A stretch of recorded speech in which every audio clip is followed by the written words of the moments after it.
Please welcome Ken Jennings.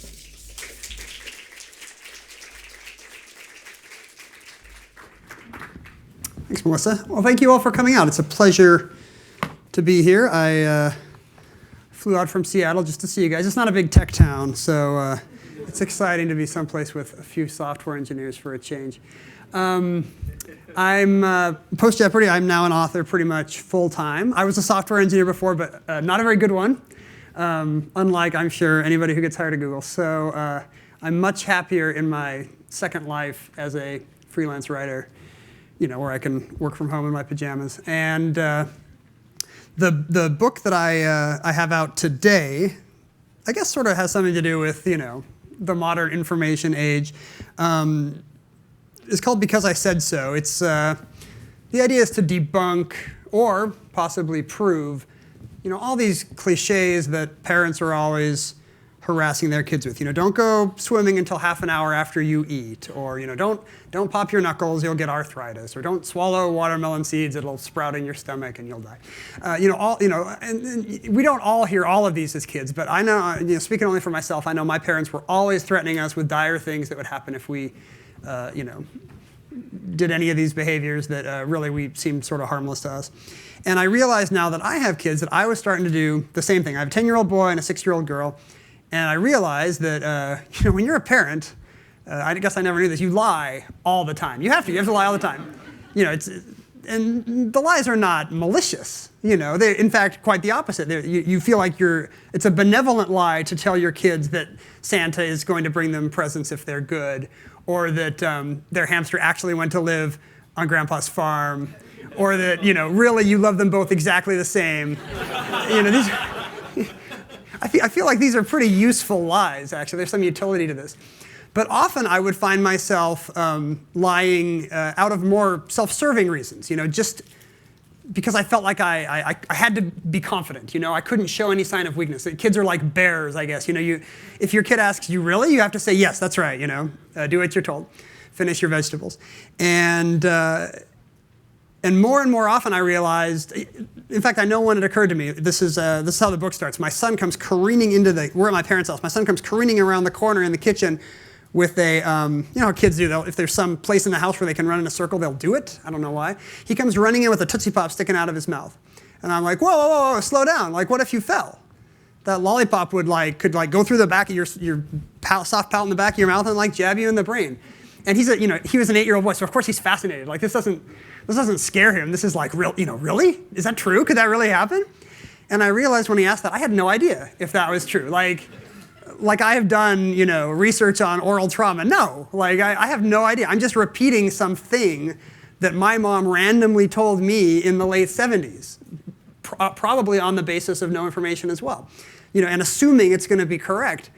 And luckily we're at my mom's house. So I asked her, I was like, is this true? You always used to tell us that. And she was like, oh, I don't know, that's just something Grandma used to tell us. I think it happens in a Chaim Potok novel. So this is how I'm disciplining my kids, based on my vaguely remembered, notions of my mom's hazily remembered memory of a Chaim Potok novel. I understand he's a rabbi as well as a novelist, but maybe this is not, how I should be choosing, the things I tell my kids. And I realize these things do sort of turn up cyclically, I'm sure when my son has kids now, he's going to tell them, don't run with a Tootsie Pop in your mouth. It'll give you brain damage if you fall. And again, he will have no idea. And I thought, well, maybe I'm sort of a full-time trivia author now. Somehow I'm in this weird niche, thanks to Alex Trebek. Maybe there's a book in this.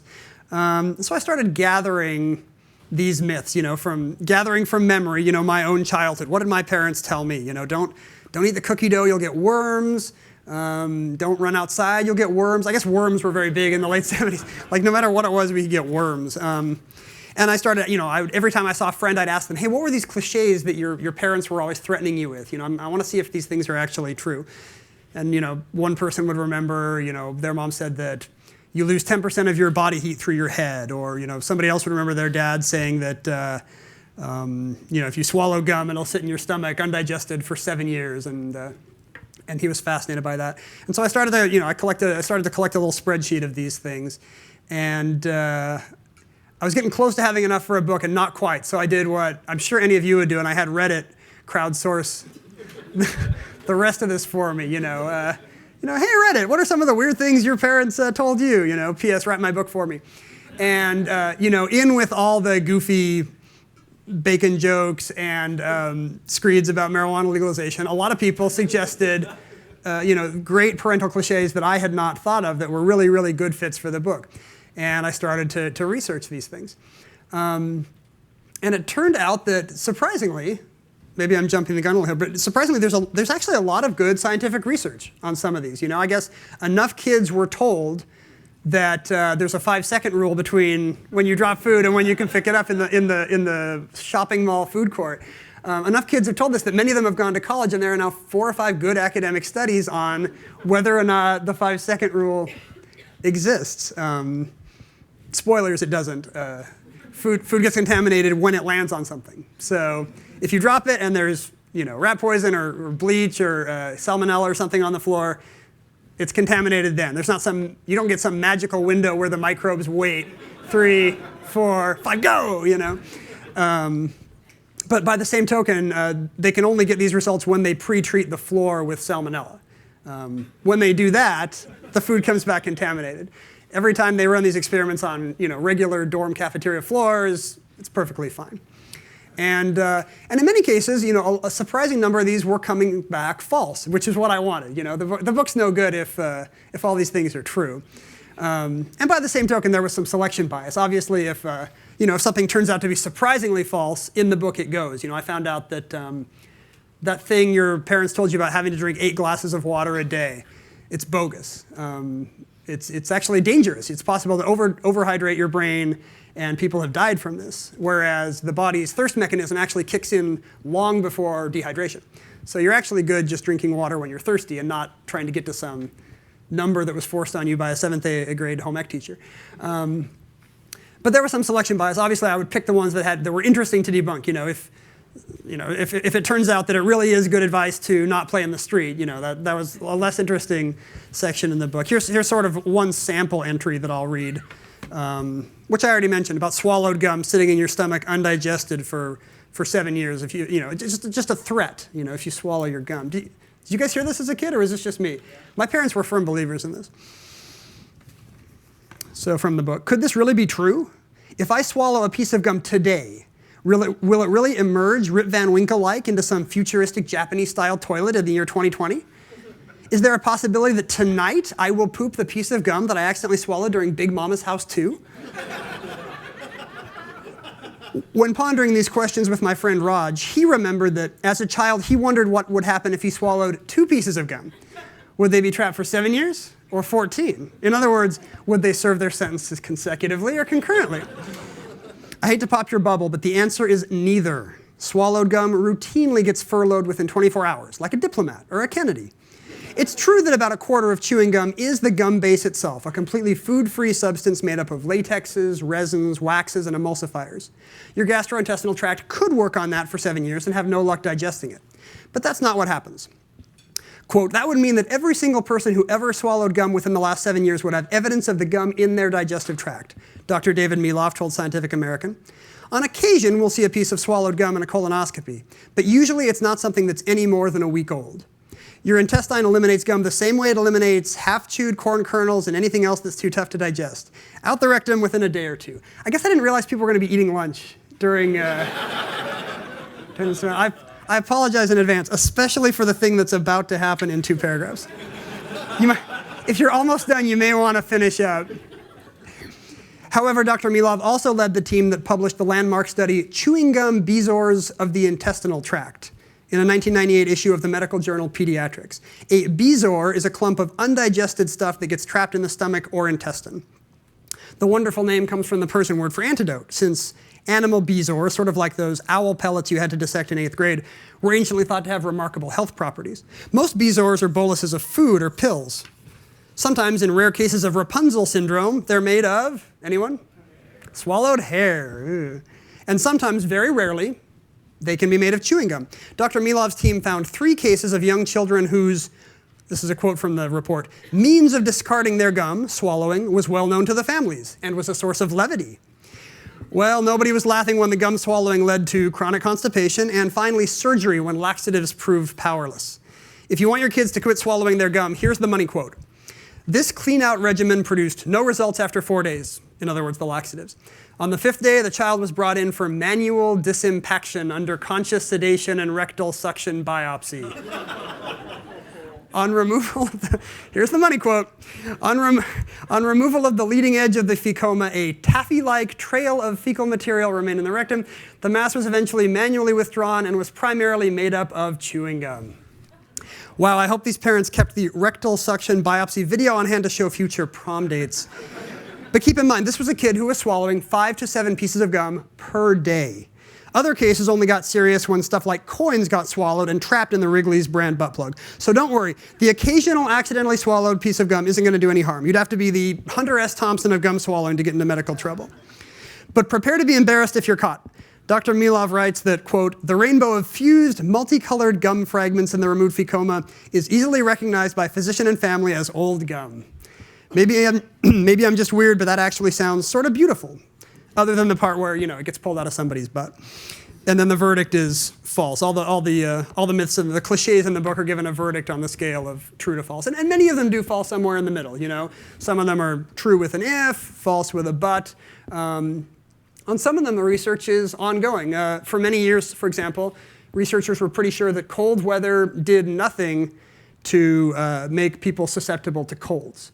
They knew that there was a cold season, but there's still not widespread agreement on what causes that. Is it just people packed indoors together during the winter sharing germs? Is it because school is in session? Is it because the cold lowers your immunity? Is it because the virus does better in cold conditions? Nobody's 100% sure. They were pretty sure it wasn't temperature because they would dab infected mucus on people, again, sorry if you're eating, on people's noses at different temperatures, and they would find no relationship between who got a cold and who was cold. But there's some new research out of a university in Wales where they tried to model how people catch colds in a more organic way. They would, during cold season, they would have people sit in a lab with their feet in buckets of cold water and then compare who caught a cold just in the next month of running around Wales to the control group that was not sitting with their feet in cold water. And they found a pretty strong causal link. Something about having cold feet actually made these people catch cold. So as crazy as it sounds, your mom was right. These people might be catching cold because they didn't put on galoshes or because they went outside with wet hair or all the things your mom was freaked about. So I think there is some comfort here for parents who, there is some vindication for parents who have been saying that breakfast is the most important meal of the day or whatever. Some of these things are true. But the vast majority are not. And that's trouble in our house. My son read a galley, an early copy of the book. And now he is way overinformed. It's gotten to the point where my wife will be like, Dylan, you're sitting too close to the TV, get back on the couch. And he won't even look up. He'll be like, no, I'm not. Dad says it's fine. It's just temporary eye strain,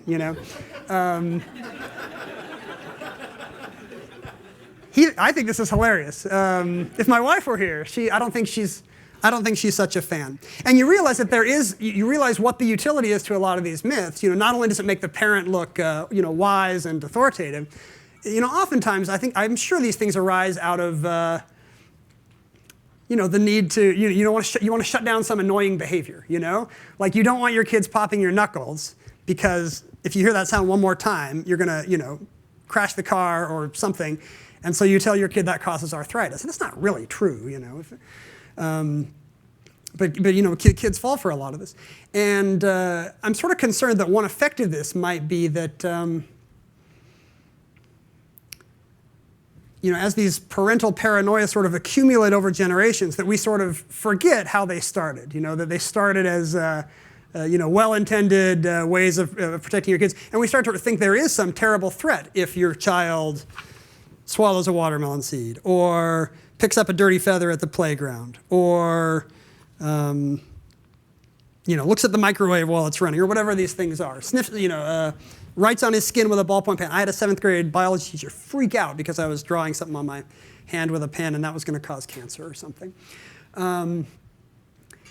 And over time, you get this gradual accumulation of these parental paranoias, and the result is our kids start getting more and more cushion, more and more bubble wrap from any kind of experimentation or fun.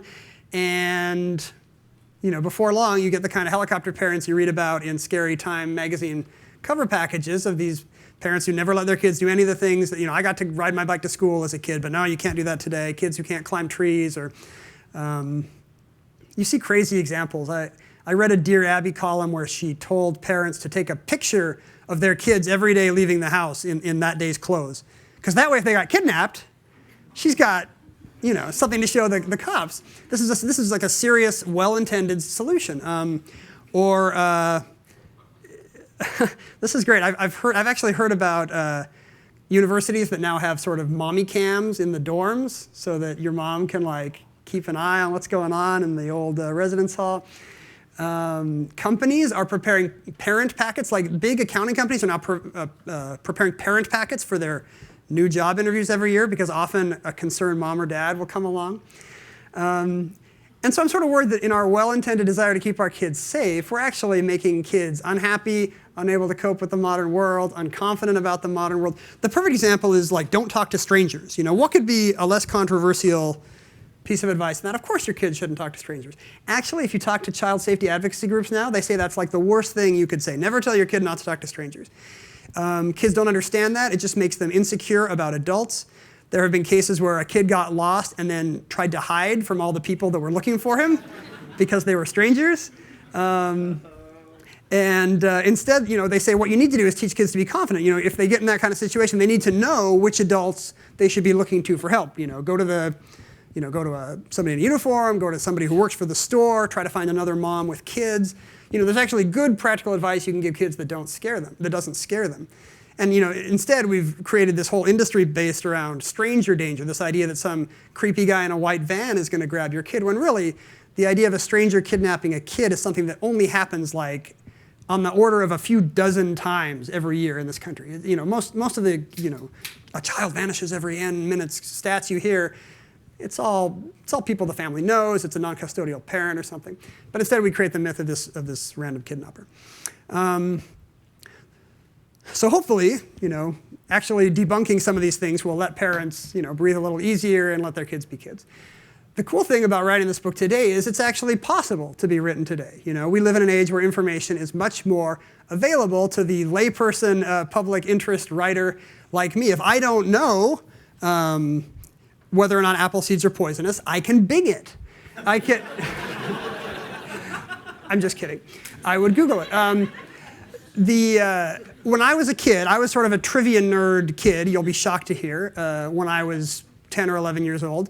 We did not have Google. We lived in a strange internet-free world where the real scoop on myths like this, if it got delivered at all, came in the forms of often out-of-print paperbacks that you'd have to find in a used bookstore. And I remember knowing, to this day, I know which of these books held which things. I know that if you, back before the internet, if you wanted to know a best guess as to what the secret herbs and spices in the Colonel's chicken was, that's in a book called Big Secrets by William Poundstone. And if you want to know the scoop about the fact that in Columbus's day, nobody really thought the world was flat, contrary to popular belief. That was in Tom Burnham's book, The Dictionary of Misinformation. There were all these sort of pop reference books where people knew this stuff. Of course, today we don't need that. All this kind of stuff is well handled by Snopes, by Wikipedia. It's well indexed by Google. All this stuff should just be a click away.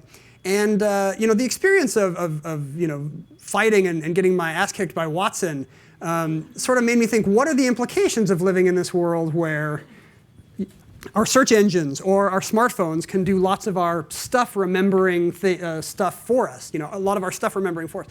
I'm someone who I realized after losing to Google, Freudian slip, after losing to Watson, I'm someone who always drew a lot of, self-esteem from being the guy who's good at remembering stuff, It used to be a valuable thing in the workplace to know who's the person in the office you go to when you can't remember the name of the bassist in that band. Or what's the name of that character actor on that one TV show? And I was always that guy at school or in the dorms or in the office. And today, nobody needs that guy. That guy's out of work. If you don't remember the name of some guy, you look it up on your phone, and it's super easy.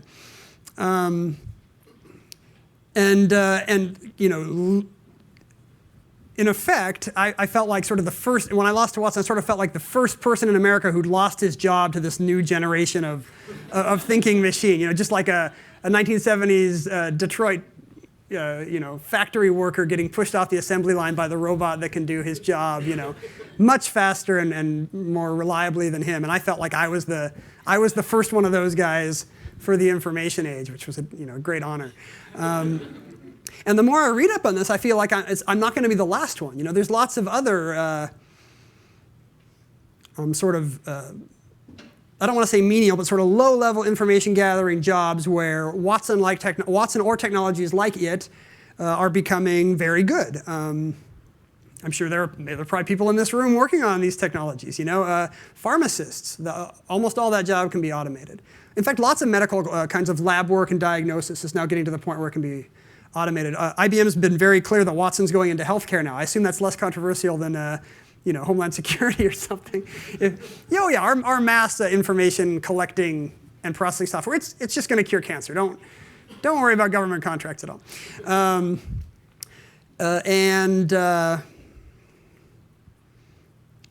Paralegals, for example. There's lots of jobs where people doing low-level information collection that really a pretty short shell script could probably do your job now, sir. And what does that mean for us? What does that mean in a world where we don't have to know stuff anymore? What's going to happen to our brains? The book I wrote before this was called Maphead. It was about my love of maps and geography. And there's a chapter on anybody here from Google Geo? There's like a whole chapter on Google. Hey, there's a whole chapter on the new digital mapping technologies and what that means for us. And there's I talked to quite a few researchers in the book who sort of felt like, the new maps have a potential to be a new golden age for mapping. There's also the downside of what GPS is doing to us. If we outsource the part of our brain that navigates and does sense of direction to a little talking voice on our dashboard. This is the reason why you always read in the paper about people driving into lakes and driving onto railroad tracks. They just obeyed the little talking voice. Well, how was I supposed to know that was a lake? It's like how we all used to be able to, 15 years ago, we were all really good at memorizing 7-digit numbers, and now, I don't even know my phone number because, there's no use for it anymore. So what if our phones and our search engines can do all this for us? I hope that our ability to remember facts doesn't atrophy in the same way that our ability to remember phone numbers and our ability to not drive into lakes has sort of changed in the past few years. I believe there is still some utility to knowing a fact off the top of your head. I guess, and it's great that, we were actually talking about this earlier. It's great that when there's something on the tip of our tongue and we don't know, thank goodness we can Google, and it's not just idle curiosity. Often that Google search might be for something more urgent. But imagine what it means to us that we know facts. What does that do for us? In education, I guess now there's sort of an emphasis on knowing how to think rather than knowing what to think. There's less of an emphasis on making sure that kids are, chock full of dates and so forth, dates and formulas and whatnot, because they can look that up. Or I think there is still virtue in knowing facts. If there are two advantages to knowing something off the top of your head versus having to whip out your phone or run to your console, I would say it's probably the advantage of scale and the advantage of time. The first is an advantage of volume. The fact that we live in an information age means that it's easier to get a hold of information. It also means there's exponentially more information coming at us at all times. Sure, there have been great Renaissance men in history, Thomas Jefferson and Ben Franklin and Leonardo da Vinci, but notice how they lived, sort of close to the Renaissance. There was a lot less to know back then. You put Jefferson on Jeopardy today, and he's really going to be struggling at nuclear physics or 70s sitcoms or hip hop. I mean, he's going to get his butt kicked. There's just more to know today than there was for the guy in the 16th century or the 18th century who could know everything. And it's global. My day could get affected by my vacation plans get affected by a volcano in Iceland. Or on the darker side, a terrorist cell in Pakistan, or the Greek economy, or little things happening a world away can really affect my day-to-day life in a world that wasn't true in Leonardo's time or in Jefferson's time. And to make good decisions based on all these facts, we need to synthesize them, and that only happens when we have these facts, I believe, at our fingertips. Let's say I'm trying to decide. We'll go back in time a month. I'm trying to decide who to vote for. I learned while writing my map book that less than a quarter of Americans can find Iraq and Afghanistan on a map. It's closer to 10%. Ladies and gentlemen, this is who is voting on your foreign policy. And it strikes me that, for me to even make a well-informed decision as a citizen on, which candidate I'm going to vote for in that arena, I should know more than that. Not only should I know, the relative locations of Iraq and Afghanistan, I should have some idea of what I think the conditions are there, what I think the right plan is going forward, and so forth. That's true not just for foreign policy, but for dozens of other arenas as well. And if I am literally going to sit there and have to Google every one of those questions before I vote, we know what happens. People don't sit there and Google thousands of questions before they fill out their ballot. They just end up doing a really half-assed job based on really poor knowledge. Whereas I believe if they had more of that stuff, if more of those facts were literally in their heads, those would be the building block to more informed decisions on a daily basis. Not just voting, but better informed decisions about where to go to eat, or what's the quickest way to drive from here to there, or what should my major be? Should I interview here or there?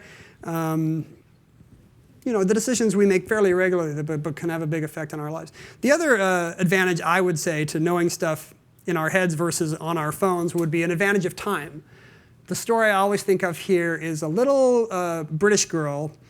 She's about 10 years old, so that would be the 4th grade. Do they have that there? She would be a 4th grader in our system, on vacation with her parents in Thailand.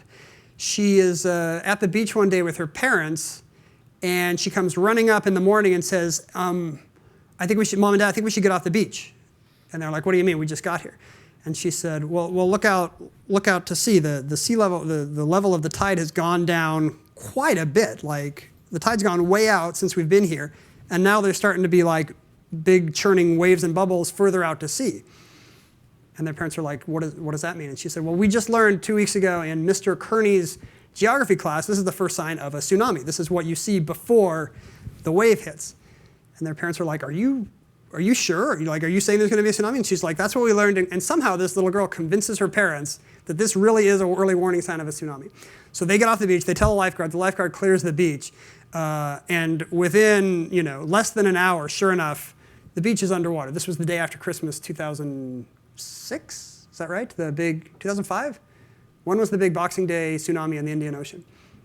2004. And this girl literally saved 100 lives by remembering the right fact from her geography teacher at the right time. One fact, well deployed in the right place and at the right time was all it took. Most of the examples are not going to be so dramatic, but I still believe that that's true in general, that one fact well deployed in the right place does have the ability to change lives. And thank goodness, we have these great, in our generation, we have tools that are just revolutionizing the way we can retrieve these facts.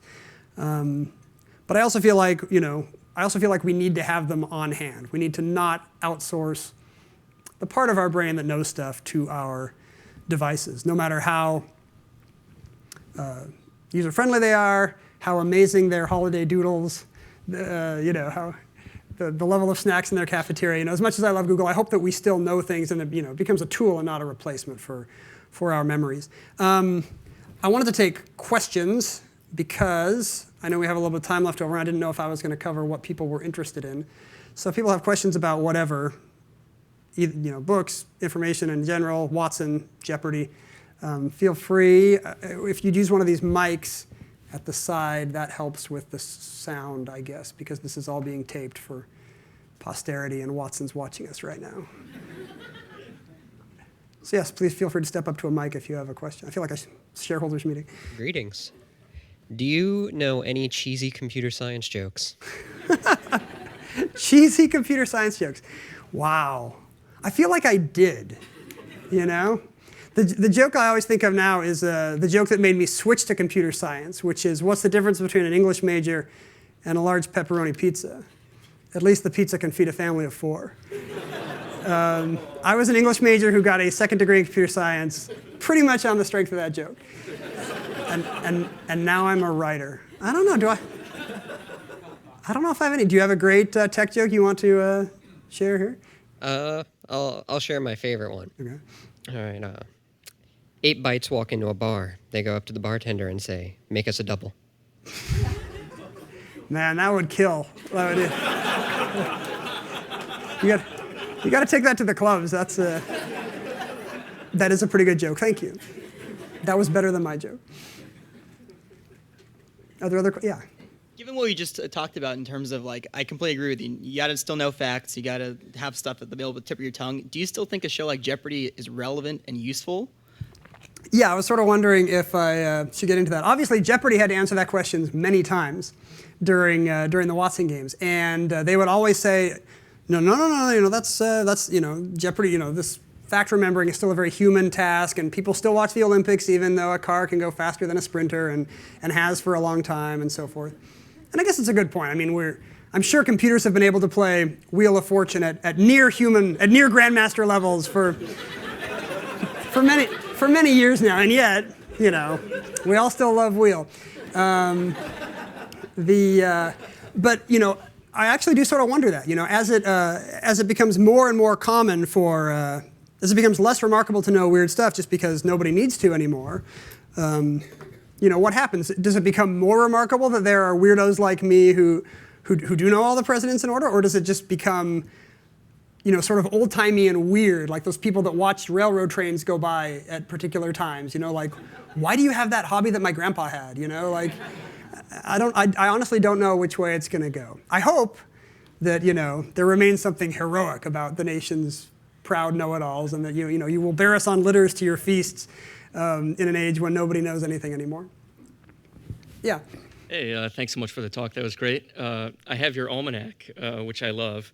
I actually host a quiz night, and I've ripped off or borrowed, lots of ideas from it. Just wondering if you have any ideas for tomorrow night's quiz that I'm hosting. Ideas for tomorrow night? Like you want a question? Yeah, what do you got? Rounds, questions? I have talked to lots of people, lots of pub trivia guys who use that book, and I always sort of feel worried because I'm sure somebody in your audience might have that book too. They do, but there's so much in it you'd never be able to memorize it all. It does have over 9,000 questions, but remember who you're dealing with. I'm trying to think if there's something great I just heard. The funny thing is when I hear a great piece of trivia, I immediately have a thing in my phone for it. And because I write a few trivia things, and I want to make sure I use them. I thought this was pretty good. I just heard this in the that new movie, what's it called, Rise of the Guardians, where like Santa Claus and the Easter Bunny and the Tooth Fairy all gang up to fight crime or whatever it is they do. So Santa has two words tattooed on his two biceps in the vein of the love and hate guy. What are the two words on Santa's biceps? Naughty and nice. Naughty and nice. Very good. That's a good one. Feel free. Hi, my question's related to what you were talking about earlier with knowing facts.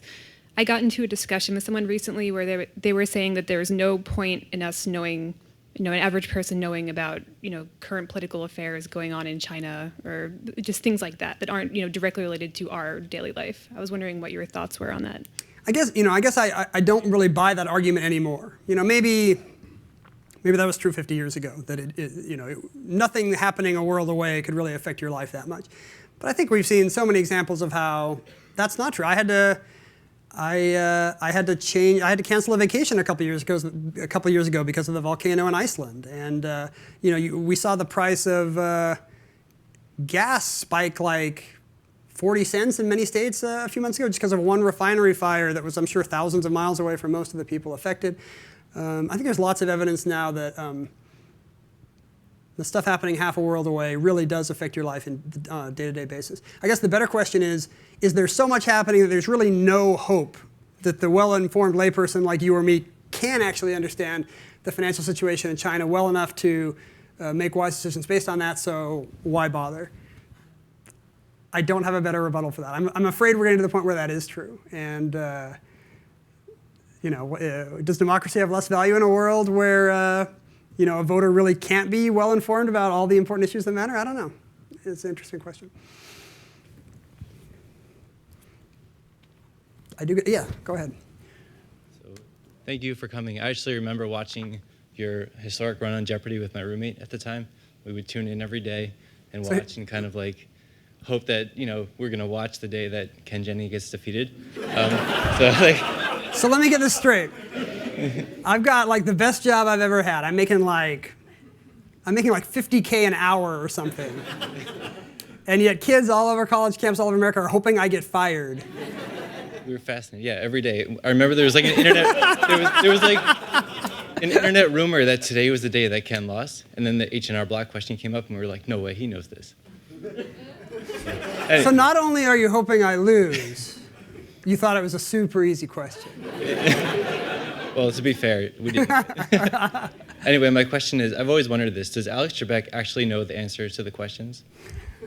Alex, it's funny. I think most of I think Jeopardy's really, their core viewership is college students and old people. I get the feeling nobody with a job actually watches Jeopardy. And it's great because the fact that their audience skews so old means that I don't get recognized anymore. Most of the people who saw me on the show are now dead. Or, they graduated. Alex is a smart guy. He's a big reader. He's I've talked to him. He hosts the National Geographic Bee, and that's because he's a true believer. He's got a basement full of National Geographics going back 50 years, and he's your grandpa watching History Channel documentaries about World War II. He's a smart guy. When people ask him that, he says, back in the day, I could have run the table. I could have held my own at Jeopardy, but it's a young man's game, and I'm past my prime now. So I think Alex feels he has missed his chance at Jeopardy starter. Instead, he gets to look like a genius and be like, oh no, I'm sorry. What is Tajikistan? As if he knew. And he'll do the phony pronunciations too. He'll be like, what is Nicaragua? Or he loves doing the foreign pronunciations. So. But I think he's a smart guy. Yeah. Hi. I was curious. So I have an awful memory. I was wondering if you've got any memorization techniques that you use? People ask me that a lot. And I feel bad that I don't have a trick, that I don't have a method or a ancient Chinese herb or whatever it would take for me to write a self-help book or make $1 billion on this. I wrote a book about trivia nerds, and what I found out is that most of these people apparently came out of the box that way. There's something chromosomal that makes some people information sponges almost from birth. Nothing you can do about it. And I think it's relatable. I mean, we all are this way about the things that we love, You take some kid that's terrible in school, but he knows every word of every song on his favorite album. He knows every stat of his favorite athlete or team. Everybody has it, even if he doesn't know his times tables. So it seems to me that interest is the key thing that makes people either able to remember stuff or not. If you care, you'll remember it without even trying. If you don't, almost no amount of effort will get it to stay in there. And these trivia people tend to be interested in everything. They're just curious people by nature. They don't. And I guess this sort of goes to what I was saying about the utility of information. Often they'll find that these people, often because they're curious about everything, they'll find that their knowledge has a social utility. They find it easier to meet new people. They'll sit next to somebody on a plane and they'll be like, "Oh, you're from Fargo? Did you know that baseball player Roger Maris was from Fargo? Have you ever been to the Roger Maris Museum?" The fact that they have this wealth of seemingly useless fact actually bizarrely makes it very easy for them to get to know people. But getting back to your question, I feel like when I was studying for Jeopardy, there were things I tried to cram on, and I just did terribly. Like I had to memorize all the presidents and their dates. That's a Jeopardy standby. I had to know cocktails. I don't drink, but Jeopardy always has the potent potable. So I had all these flashcards with. We had 2 sets of flashcards. One had the presidents on the front and the dates on the back. And the other had on the front it would be like Harvey Wallbanger, and on the back it would be like whatever's in a Harvey Wall. I don't even know. Vodka, orange juice. It's like a screwdriver with Galliano or something. Is that right? Who's like a functioning alcoholic? Yeah, there you go. Okay. Sir. So for weeks, all we would talk about in our house was like the presidency and cocktails. Presidency. It's like going to college with George W. Bush, I imagine. Thank you for laughing at my very cheap political joke. Cheap and out-of-date political joke. But I found the same thing you did. When these things were not interesting to me, they were incredibly hard to remember. And I would make up little mnemonic stories, like I'm sure you do, for hard-to-remember facts. Like if I couldn't remember, I had a hard time remembering that John Quincy Adams was elected in 1824, for example. So I had to make up this very circuitous story in my head about about Quincy, the late 70s, early 80s TV medical examiner working a 24-hour shift. Okay, Quincy working a 24-hour shift. I can picture that. 1984 or 1824, John Quincy Adams. That for some reason that would help me. And these things were always more complicated than the fact I was trying to remember. But something about them was more helpful to me than the fact itself. And there are techniques that you can do. I mean, have you heard about this memory palace stuff where, the part of our brain that does geography is very good. So if you need to remember a bunch of facts in order quickly, you set up this mental geography where you wander through your childhood house and you place, the memory-sparking objects in a certain order within the house. And there are people who can use techniques like this to memorize all 52 cards in a deck as fast as a dealer can turn them over. Like the guy will get done with the deck, and the person can then recite the deck by re-walking through the place in his head. And these are people with ordinary memories, but they've trained themselves to do this parlor trick. So yes, there are parlor tricks, and I'm terrible at them, I guess is the short answer. Yes? Thanks for coming. Like you, I grew up in a pre-Google world of Brun Von's books and we're old, huh? And Poundstone and the Book of Lists, and you've just published a book of myths and trivia like these in that tradition. Watson clearly demonstrates that parsing and searching structured knowledge that someone has structured, IMDb has structured for them, is possible and can be made mechanical. There's still the thing that Brun Von does, that people who mythologists do, that people who discover new facts and structure them. Given that you've just published this book, could you speak a bit about that and where that's going in the future? Because there are more facts being produced in more ways every day. We all know we work at Google. Right. What are your thoughts on that? Yeah, I mean, this book almost is sort of a throwback. I mean, a lot of this stuff in this book was published in academic journals. It's not easy these questions are less Googleable than you'd think today. But many of them, all it would take is a parent visiting Snopes or Wikipedia, and they're going to see the pros and cons of all these. But it's a good point. When they talk about Watson as a diagnostician, for example, in Watson's new healthcare adventures. Yes, it's going to be very good at recommending, you give it a list of symptoms and it'll recommend treatments and pharmaceutical possibilities and suggest diagnoses. But it's not going to be doing original work it's not going to find the new drug that will treat these things. It'll just tell a doctor, which of these three options you already knew about is mathematically slightly more likely in this case. And that's the same thing it was doing when it was answering Jeopardy questions too. If you watch the show, you could see the little probability meter at the bottom of its screen. Sometimes it would make incredibly naive errors. It would say, in the category of U.S. cities, it would say, what is Toronto? Realizing that even though some pattern matching had worked, it had missed the most important detail of all, that a human never would have missed, which is that Toronto is not part of the U.S. until we invade it. But yeah, that distinction still remains. I think a lot of people are giving, a lot of lay people would watch what Watson is doing and give it a little too much credit. Wow, it answered that, it understood the question, and it didn't really understood. It just, could in parallel weigh, billions or trillions of textual relationships in a very efficient and smart way. Now, what's interesting is that it could do that and get as good a results as a human doing what I would consider higher level work. So we'll see. But yeah, but the creative part of those jobs is still around. When Trebek got asked about this, he'd always say, "I'm not worried until Watson can host Jeopardy. I don't care if it can win Jeopardy. I'm just worried about whether or not it can host." Do you have a question? I'm curious about your relationship with your son with respect to facts, for instance. I think all of us probably grew up, pre-Wikipedia. So my relationship with my father was very much, he was the source of truth for many, many years until he stopped being the source for any truth. But, and so and he did a pretty good job. He's a very smart guy and he's trivia focused. He kicked our ass in Trivial Pursuit for years.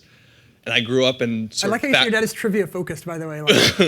Like that'll be on his gravestone. His resume, yeah. So once Wikipedia came up, I sort of fact checked things as when they came up. I'm like, what? Where do I know that? I think my dad just made that up, and he was right. He did a pretty admirable job. But But now you can do that from the age of 5, right? So you can't get away with just pulling something out of your ass when your son asks. as my dad did fairly successfully for 16 years. So how has that changed for you? Well, You have a unique perspective. Are you a parent? No, I'm not. Because when you have kids, you realize it's another volume problem. You can't keep up with the volume of why questions, And every time you answer a why question with a because, there'll be another, well, why, that. So you just get a higher level thing, and it becomes some endless recursion. I like to think that I'm pretty good at saying, I don't know, let's look it up, as opposed to, I'll just make up for you how rainbows work. Why not? Like, how are you going to know any better? But the temptation is certainly there because, it takes longer. It takes longer to look it up and explain it. Do you remember that? There's a Calvin and Hobbes cartoon where Calvin asks his dad why pictures are black and white. And his dad says, that's how the world used to be then. Those are color photos of a world that was black and white before you were born. And kids will, and kids would believe that, but at some point they're going to realize that's not true. This is the first Christmas where neither of my kids believes in Santa, so it's very sad for us. But yeah, I do feel like the right response is, I don't know, let's look it up, rather than, stop bugging me, let me just tell you something short. So he still comes to you before seeking it out himself? He actually does, and I like to think that's laziness. It's like the upside of the lazy computer-bred generation is that, as easy it is to do something online, like asking the person there in front of you is easier than going to the computer and having to type something in. That feels like homework, In fact, it is homework, because these kids are getting assigned to answer these questions with Google. And so that they don't see this as fun anymore, So I guess that was very clever of teachers to make it seem boring to actually have to look stuff up so that they still need their parents. That was good. Thank you. Do you have a question? Yeah. First of all, I wanted to just state for the record, I also followed you on your historic one on Jeopardy, and I was rooting for you. It was always well, that's what we need. Yeah, it's always reassuring to see that 75K runaway at the end. And so my question actually was about the show. It seems like there were multiple shows taped per day, so I was just curious a little bit about that logistics, and given your long run, how many times did you have to go shopping in California? This is, the logistics of Jeopardy are interesting. What's the time limit? Is this the last question, or do this and one more? Or, okay. If you're a fan of the show, you might get the wrong idea about how it works. Alex will come out every day and pretend it's a new show, but really they do 5 in a day. So a full week's worth of shows is an afternoon. And that's a long afternoon. Dick Clark, I understand, used to do 10 shows of Pyramid every day, which blows my mind, because I got so exhausted after doing 5 Jeopardies. So you show up in the morning, you get an orientation.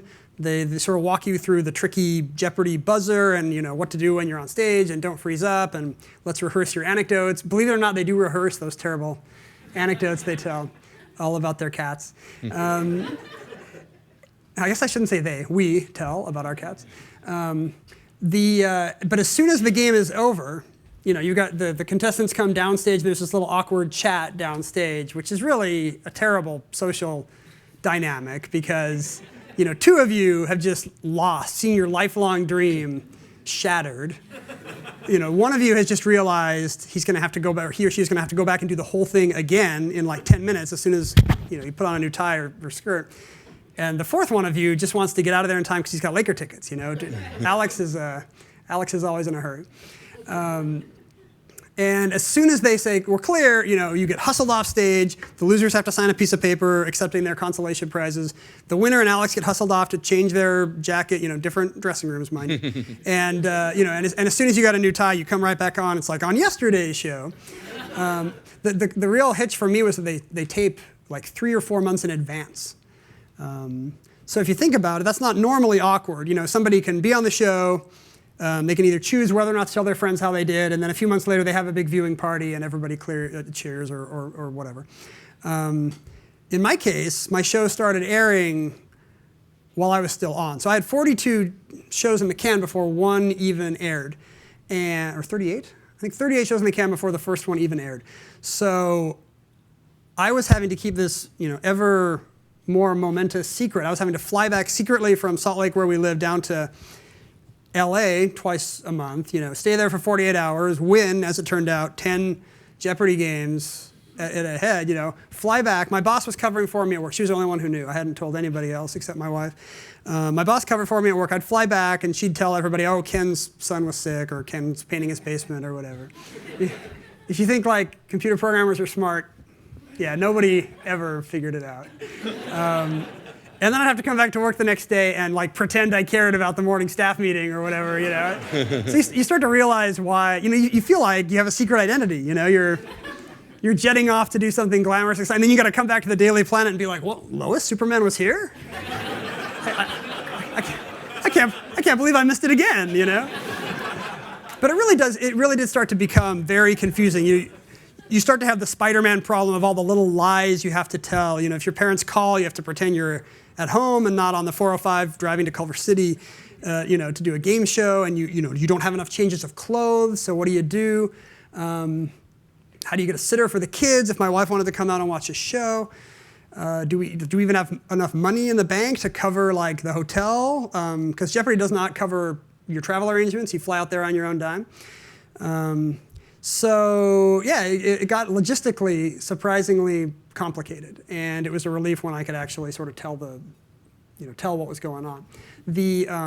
I didn't have enough clothes. I was a computer programmer. Like I don't have like 75 changes of, you know, business casual. I don't. Like if I wore the shorts without the ketchup stain, that's like dressing up, you know.